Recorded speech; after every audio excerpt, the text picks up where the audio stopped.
Ela abriu a porta, sorriu e, em poucos minutos, nada mais restaria da família von Richthofen senão o silêncio e o sangue espalhado pelo quarto.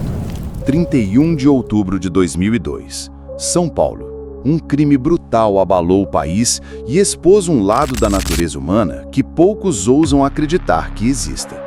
Um casal de classe alta, respeitado e admirado por vizinhos e colegas, foi assassinado enquanto dormia. O detalhe mais estarrecedor: a filha mais velha, de apenas 18 anos, não apenas sabia, como fez parte de tudo. Manfred Albert von Richthofen era engenheiro civil, funcionário de alto cargo no DNR.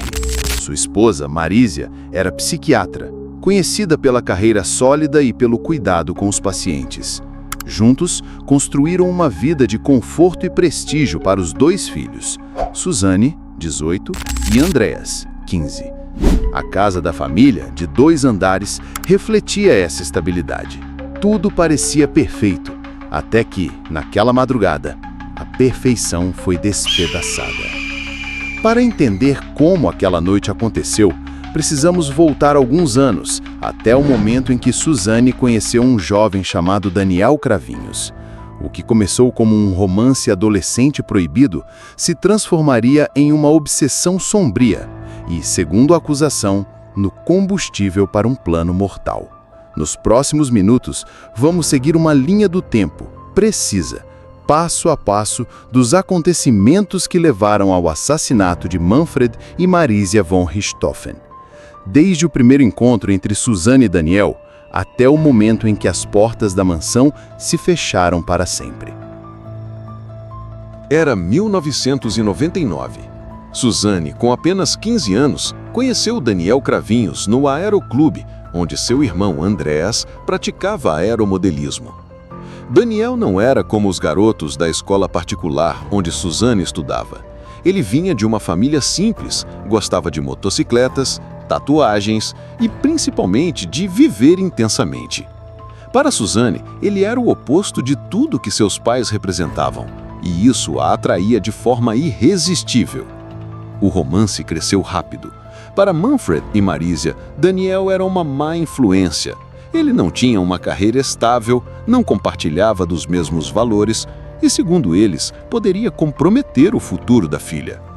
As brigas começaram. Os pais tentaram separar o casal, proibindo encontros, restringindo saídas, cortando presentes. Mas, para Suzane, cada tentativa de afastamento parecia só reforçar o desejo de ficar com Daniel. Ao longo dos anos seguintes, o relacionamento se tornou mais intenso e mais perigoso. Amigos próximos afirmariam depois que Suzane começou a desafiar cada regra dos pais. Passava noites fora, mentia sobre o destino e gastava dinheiro sem controle. Enquanto isso, Daniel e seu irmão, Christian Cravinhos, se aproximavam dela, não apenas como amigos, mas como cúmplices de pequenas rebeldias. No início de 2002, as tensões chegaram ao limite. Manfred descobriu que Suzane estava passando cada vez mais tempo na casa dos Cravinhos e chegou a acusar Daniel de estar interessado apenas no dinheiro da família. Houve discussões violentas. A relação entre pai e filha se desgastou a ponto de o diálogo praticamente desaparecer. Foi nesse período que, segundo a investigação, nasceu a ideia do crime. O Ministério Público afirmaria que Suzane e Daniel começaram a conversar sobre eliminar o problema.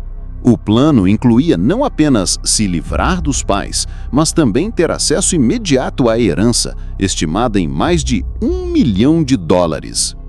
Ao longo dos meses seguintes, a ideia foi sendo lapidada e, segundo os depoimentos, Suzane teria sido a responsável por abrir a porta da mansão na noite marcada.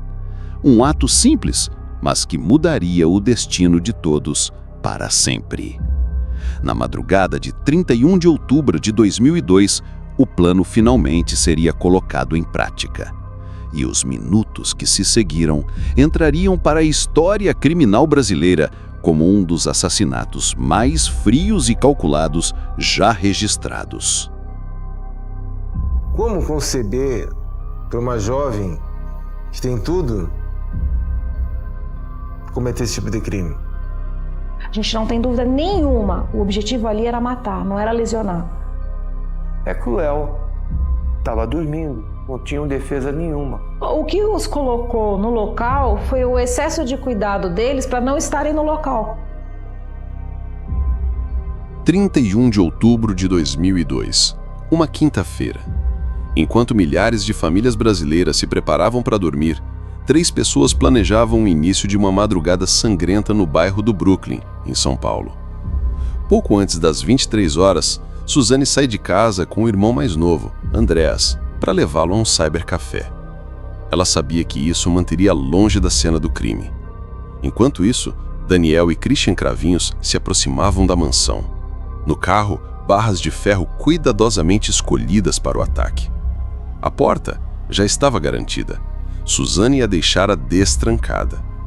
Daniel e Christian entraram sem fazer barulho.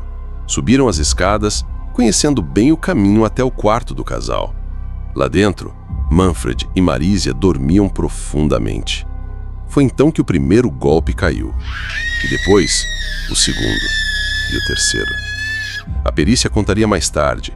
Manfred recebeu pelo menos 4 golpes violentos na cabeça. Marísia, 7. Tudo enquanto ainda estavam deitados, indefesos. O ataque foi tão brutal que as vítimas morreram instantaneamente. Mas, para encobrir o crime, Daniel e Christian começaram a simular um assalto. Reviraram cômodos, espalhavam objetos e levaram alguns itens para dar veracidade à cena. Entre eles, cerca de $8.000 e pequenos pertences da família. Enquanto isso, Suzane, já longe dali, mantinha a postura calculada. Levou Andrés de volta para casa apenas horas depois, ensinando surpresa ao encontrar a residência cercada por policiais. E foi ela quem, com voz aparentemente calma, ligou para a polícia relatando o crime. Mas, já na primeira análise, a polícia notou algo estranho. A porta de entrada não mostrava sinais de arrombamento. Objetos de valor, como joias caras, não haviam sido levados. E o comportamento de Suzane não condizia com o de alguém que acabara de perder os pais de forma brutal. O que a princípio parecia um assalto mal sucedido, em poucas horas se transformaria em uma das investigações mais rápidas e impactantes do país. E a primeira peça desse quebra-cabeças cairia quando Daniel e Christian cometeram um erro fatal. Nos próximos minutos, você vai acompanhar como a polícia desvendou o crime, as confissões que chocaram o Brasil e o momento em que Suzane von Richthofen passou de filha enlutada para reconfessa. E esse policial, então, ele fica na dúvida, isso depois ele me falou, se ele chamaria alguma ambulância, algum apoio para dar notícia, que ele não sabia qual era a reação desses filhos. E ele pegou e falou assim, bom, vou dar a notícia, deu a notícia que havia acontecido uma fatalidade e o casal estava morto. Aí, para grande surpresa dele, a Suzane vira e fala assim, e agora o que eu faço? Onde que eu tenho que ir? Quais são as providências? Aí o policial fica assim surpreso com essa reação e de plano já pede uma preservação de local impecável, porque ele já suspeitou de alguma coisa. A cena do crime não enganou a perícia por muito tempo. A ausência de arrombamento, a seleção curiosa dos objetos roubados e o fato de itens valiosos terem sido deixados para trás indicavam algo claro. Aquilo não era um assalto comum. A polícia sabia. Quem fez aquilo tinha chave ou permissão para entrar. No dia seguinte ao crime, Suzane prestou depoimento. A postura dela intrigou os investigadores. Calma, articulada, quase fria. E em vez de se abalar, ela falava sobre os pais com um distanciamento incomum, como se narrasse a história de outra pessoa. Já Daniel, que também foi ouvido, cometeu um deslize. Apresentou gastos em dinheiro vivo poucos dias após o crime, quantias que coincidiam com o montante desaparecido da casa. A pressão aumentou. Em menos de uma semana, a polícia convocou novas oitivas. Foi então que Christian Cravinhos cedeu. Em um depoimento que chocou o país, ele revelou cada detalhe.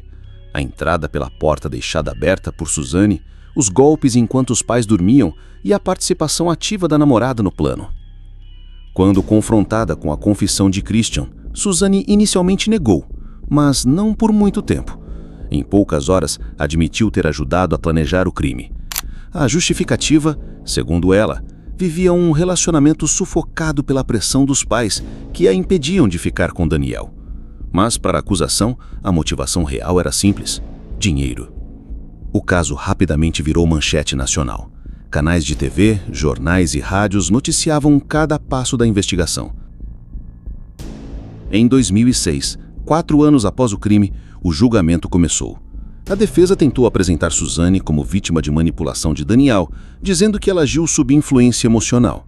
Já a acusação descreveu a ré como a mente calculista por trás de um plano meticulosamente executado. O veredito foi implacável. Suzane von Richthofen foi condenada a 39 anos e 6 meses de prisão. Daniel Cravinhos recebeu a mesma pena. Christian, 38 anos e 6 meses. Para muitos, justiça foi feita. Para outros, dúvidas permaneciam. Mas, afinal, o que levou uma jovem de 18 anos, de família rica e vida aparentemente perfeita, a destruir tudo?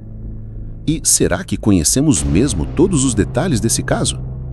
Agora, vamos explorar as teorias e possíveis explicações para o crime que ainda ecoa na memória do Brasil. O que chamou a atenção foi justamente aquelas atitudes no início. É você voltar lá no dia posterior ao crime, eles estarem na piscina, demorar para atender a porta, dando a aparência de uma comemoração. A falta de sentimento, de demonstrar um sentimento. Nós retornamos ao local do crime, ela entrar no quarto com um cigarro na mão, falando: aqui é o local do crime. Eu já me desfiz da cama, do colchão, porque estava sujo. Como se fosse uma guia de museu. Quando você está numa visita assim dirigida, monitorada, que eles vão mostrando os pontos turísticos. Então aqui é a despensa da casa, os sacos foram retirados daqui. Então, foi dado várias lesões seguidas com o taco que foi preparado. Então, por isso, uma fratura múltipla na região da cabeça. Então, pela orientação da guarda da cama, você consegue traçar linhas do espargimento desses espirros e você consegue, eles convergem com uma posição onde seria o centro das lesões. Então você começa a recompor a posição que ela estava. Você começa a recompor a cena. Isso aí é ciência exata. Por que Suzane von Richthofen fez o que fez? Essa é a pergunta que, mais de 2 décadas depois, ainda provoca debates acalorados. Fala, vamos ver. Bora. Não vou conseguir. Afinal, não estamos falando de um crime motivado pela sobrevivência ou pela fuga de uma situação insuportável. Começa a chorar e fala: não quero falar. Pelo contrário, Suzane tinha conforto, segurança e um futuro promissor. Então, o que aconteceu? Para alguns especialistas, a resposta está na combinação explosiva de um relacionamento intenso e proibido com uma personalidade manipuladora. O amor por Daniel teria se transformado em obsessão, e a presença dos pais passou a ser vista não como apoio, mas como obstáculo. Um obstáculo que, na mente doentia do trio, precisava ser removido. Outros acreditam que a motivação central foi o dinheiro. Com a morte dos pais, Suzane teria acesso imediato a uma herança milionária, algo que, segundo a acusação, pesou tanto quanto o desejo de viver livre com o namorado. A própria frieza demonstrada durante as investigações e o fato de ter se envolvido diretamente no planejamento reforçam essa hipótese. Mas há também quem defenda que Suzane não agiu sozinha, pelo menos não na concepção do plano. Nessa versão, Daniel teria sido o verdadeiro articulador, convencendo a jovem a participar e se aproveitando de sua rebeldia contra os pais. Christian, nesse cenário, seria apenas o cúmplice necessário para executar o crime sem levantar suspeitas. O fato é que, independentemente de qual versão seja verdadeira, o crime cometido na madrugada de 31 de outubro de 2002 deixou marcas profundas na sociedade brasileira. não apenas pela brutalidade, mas pela quebra de um tabu. A ideia de que a ameaça pode vir de dentro de casa, de quem deveria nos proteger e nos amar. Hoje, Suzane cumpre pena em regime aberto, após mais de 16 anos na prisão. Daniel e Christian também ganharam liberdade.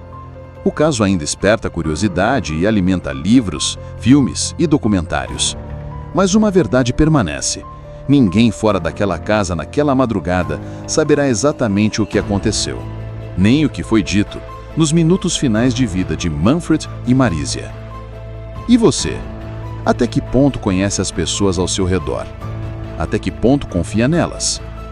E será que conseguiria perceber se a ameaça estivesse mais perto do que imagina? Este foi o caso Suzane von Richthofen. No próximo episódio, vamos investigar outro crime que chocou o Brasil. Uma história repleta de segredos, conspirações e um desfecho que você não vai acreditar. Eu sou o Dr. Cruel. E lembra você, o mal não bate na porta. Ele pode já estar dentro da sua casa.